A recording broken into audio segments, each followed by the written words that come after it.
এই মাসের 26, 27, 28 আমরা যারা পারি ইনশাআল্লাহ চরমোনার ময়দানে যাব। আল্লাহ পাক আমাদের কবুল করেন, পড়ি আমিন।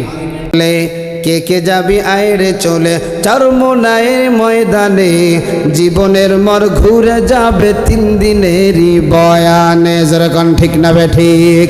কে কে যাবি আয়রে চলে, কে কে যাবি আয়রে চলে চরমোনায়ের ময়দানে, জীবনের মর ঘুরে যাবে 3 দিনেরই বয়ানে। ঠিক না বে ঠিক?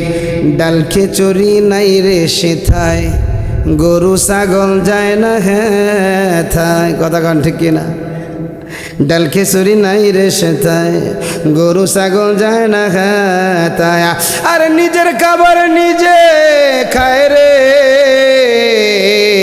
কথা কন ঠিক না বেঠি? তবুও জায়গা পায় না ময়দানে।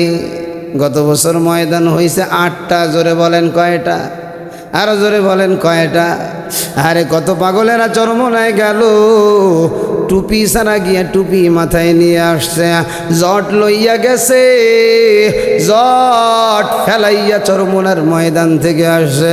আরে শামসুল হকের মতো যশোরের মাস্তান চরমোনার ময়দানে গিয়ে আল্লাহর ওয়ালি হয়ে গেছে।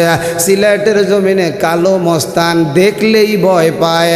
আল্লাহর রহমতে আল্লাহর ফজলে চরমোনার ময়দানে গিয়ে আল্লাহর ওয়ালিতে রূপান্তরিত হয়েছে।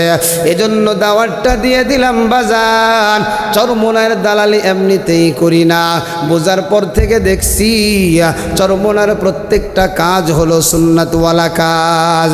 যেদিন দেখবো চরমোনায় ইসলামের বাহিরে চইলা গেছে, আমি আর চরমোনার দালালি করব না, কারণ মূলত দালাল হলাম আল্লাহর। জোরে বলেন ঠিক না বেঠিক? এজন্য এই মাসের 26, 27, 28 আমরা যারা পারি ইনশাআল্লাহ চরমোনার ময়দানে যাব। আল্লাহ পাক আমাদের কবুল করেন, পড়ি আমিন।